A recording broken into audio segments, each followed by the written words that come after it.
नेहरू भवन का स्क्रैप करके नए से बिल्डिंग बनाने का काम इम्तियाज जलील साहब ने यहाँ प्रस्तावित किया था। कमिश्नर साहब ने महाराष्ट्र सरकार की तरफ से उसको मंजूरी दी। 15 करोड़ रुपए सेंट्रल गवर्नमेंट से भी लाने का वादा हमारे यहाँ के लोकप्रिय खासदार साहब जी ने किया है। मैं उनका भी ये शहर की तरफ से, ये महाराष्ट्र सरकार की तरफ से, विशेषतः औरंगाबाद वासियों की तरफ से उनका शुक्रिया अदा करता हूँ, उनको शुभेच्छा देता हूँ कि जहाँ जहाँ भी 3 काम अभी उन्होंने बताए, एक बाजू में हज हाउस है, उसके बाजू में वंदे मातरम हॉल है, और उसके बाजू में एक मौलाना आज़ाद सेंटर, एक जो हमारा शहर का एक कल्चरल प्रोग्राम होंगे, सामाजिक प्रोग्राम होंगे, राष्ट्रीय कार्यक्रम होंगे या कुछ राष्ट्रीय खेल होंगे।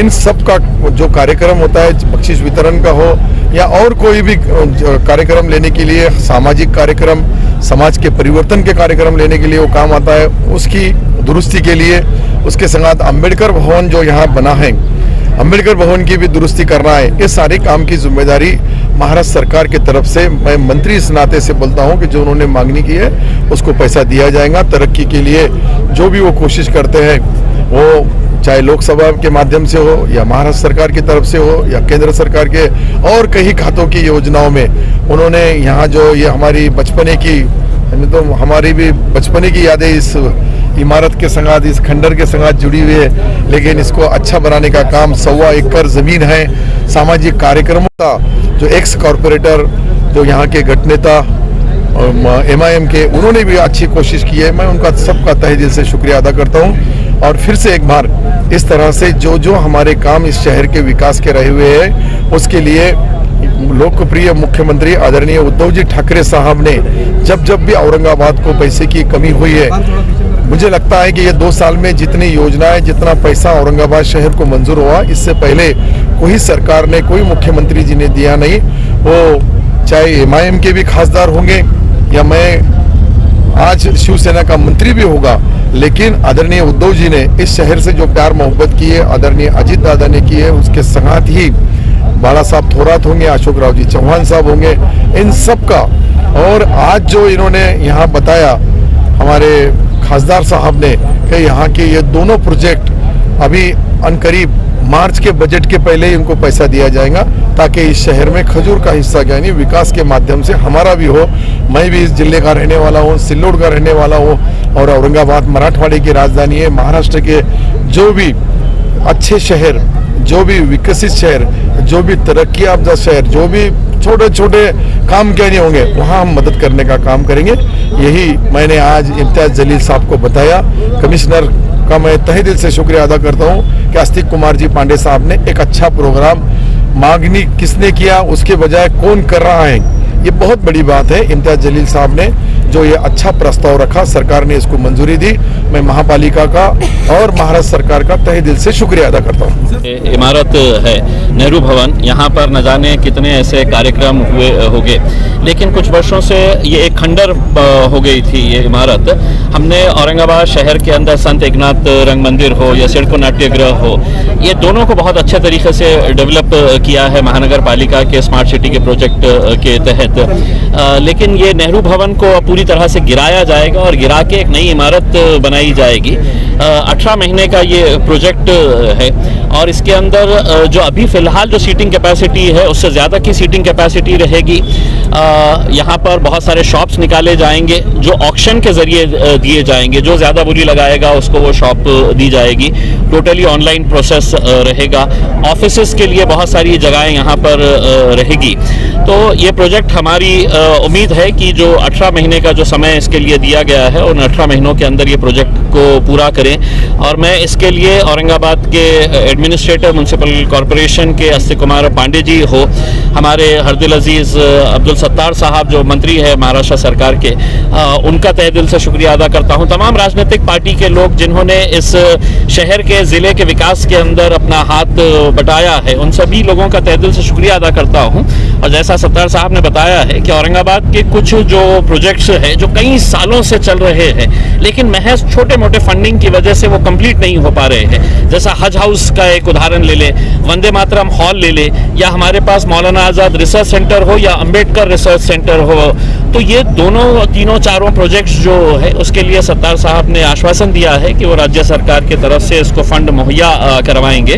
तो ये पूरे प्रोजेक्ट्स अगर हो जाते हैं तो मैं समझता हूँ कि जो नारा है औरंगाबाद के अच्छे दिन आ गए हैं, तो आ गए हैं और बहुत अच्छे ऐसे ही इस तरह के प्रोजेक्ट चल रहे हैं। सर, एक सवाल है कि आम खास मैदान जो साहब भी खड़े हैं, तो स्टेडियम का साहब बहुत सपना है औरंगाबाद के। साहब मैं आपसे पूछना चाह रहा हूँ कि आप भी थोड़ी कोशिश कीजिए तो हो जाएगा साहब। देखिए, एक लोगों का औरंगाबाद के लोगों का एक सपना है, और ख़ास तौर से जिस जगह के ऊपर हम खड़े हैं, बुड्डी लाइन की आवाम का एक ख्वाहिश है कि वहाँ पर जो है एक स्टेडियम बनाया जाए करके। स्टेडियम के लिए फ़ंड भी मुहैया कराया जा चुका है, वो पैसा अवेलेबल है स्टेडियम के लिए, लेकिन चूंकि लैंड रिकॉर्ड ऑफिस की कुछ गलतियों की वजह से आम खास मैदान के ऊपर 5 अलग अलग डिपार्टमेंट्स ने अपना नाम चढ़ा लिए हैं। कैंसर हॉस्पिटल कहता है हमारा है, घाटी हॉस्पिटल कहता है हमारा है, महानगर पालिका ने अपना नाम चढ़ा लिया है, स्पोर्ट्स डिपार्टमेंट ने अपना नाम चढ़ा लिया है। तो मैं भी आप लोगों की तरफ से, औरंगाबाद की आवाम की तरफ से आदरणीय सत्तार साहब से अनुरोध करूंगा कि एक जॉइंट मीटिंग लगाए, और वहाँ पर वो ग्राउंड जो है वो ग्राउंड ही रहने वाला है। अगर एक अच्छा स्टेडियम वहाँ पर बनता है, और जिसके लिए हम केंद्र सरकार से भी कई 100 करोड़ की स्कीम लाने के लिए तैयार है, उसका प्रपोजल तैयार है, लेकिन चूंकि ये एक दिक्कत आ रही है, तो सत्तार साहब से अनुरोध है कि वो एक जॉइंट मीटिंग लगाकर अगर इसका मसला हल करते हैं, तो मैं समझता हूं कि औरंगाबाद का सबसे बड़ा प्रोजेक्ट जो है वो इसी आम खास मैदान का हो सकता है। मतलब मुशायरे हैदराबाद में बहुत होते हैं। मेरा बोलने का मकसद ऐसा कोई गलत नहीं, तुम्हारा हंसने का मकसद गलत दिख रहा है। मैं हंस रहे उस वजह समझ जाता हूँ मैं कि तुम्हारा सोच कहाँ जा रही है, लेकिन मैं इम्तियाज जलील साहब के संग वो सोच से कभी नहीं रहा। मैंने पहले भी बताया था कि उनकी पार्टी मेरे विचार की नहीं है, और ये आदमी लोकसभा में मेरे विचार का, मैं कोई बात छुपाया भी नहीं।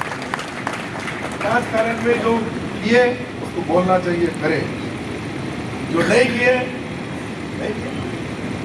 अपने को डर लगता ही नहीं, कर कहीं भी रहेंगे बस एक ही रिमोट कंट्रोल ऊपर है, जब वहां से बटन दब जाएगा तो कोई कुछ नहीं करने वाला। और जब वहां से ही हो सकता, देखो ये तो राजकारण है, जब चुनाव आता है ढोल ताशे बजते हैं, डबड़ा बजा के मैदान में पहलवान उतरते हैं, कौन पहलवान कैसा है उसका मूल्यमापन जनता जनार्दन करती है, उसके बाद उसको सर्टिफिकेट मिलता है। आप लोगों को मालूम होगा इम्तियाज जलील साहब यहाँ हैं, वही चैनल वाले यहाँ होंगे तो IBN लोकमत और G24 तास, ABP माझा और TV9 को मैंने बताया था, उन्हें साहब को भी मालूम होगा। पुलिंग होने के बाद में वोटिंग हो गया, और वोटिंग होने के बाद में एग्जैक्ट पोल आया। एग्जैक्ट पोल में उन्होंने बताया कि खैरे साहब विजय हो गए। मैंने बोला विजय हो सकते हैं, लेकिन इस शहर में पुलिंग जो हुआ, इस शहर में जो मतदान हुआ मोदी साहब, वो ऐसा मतदान हुआ था कि कोई भी जजमेंट लगा नहीं सकता कि कौन चुन के आएगा। मैंने वो तीनों चैनलों को बोला था कि आखिरी की फेरी तक चलेगा, और जब भी घोषित होगा कि कौन विजय प्राप्त कर रहा है, कौन वीर गति को प्राप्त हो रहा है। लेकिन ये चुनाव में लोकसभा औरंगाबाद में पहली बार ऐसा वोट हुआ कि 3 जगहों डिवाइड हुआ, 3 जगहों अलग अलग तरीके से वोट हुआ। और राजकारण में वो जब एग्जैक्ट पोल ने जो आंकड़े बताए मुझे, अभी भी ये मीडिया है या अपना कोई सवाल ही नहीं, मैंने जबकि डीप भी है मेरे पास, मैंने तीनों चैनलों को बताया था कि आखिरी फेरे तक औरंगाबाद शहर का या औरंगाबाद जिले का, ये लोकसभा क्षेत्र का कौन खासदार बनेगा ये नहीं बोल सकते। चंद्रकांत खैरे साहब भी बन सकते, इम्तियाज जलील साहब भी बन सकते, और जादव भी बन सकते, और वैसा ही हुआ। आखिरी फेरी तक चलते रहा, कोई बोला ये आ रहा, कोई बोला वो आ रहा ही नहीं, सब आ गए, ये नहीं आ रहे। बोला कहाँ घुस गई गाड़ी। जब मैं कांग्रेस छोड़ दिया था, मैं कांग्रेस का रिजाइन किया था, इंडिपेंडेंट था, कोई पार्टी से था, कोई पार्टी का बंधन नहीं था।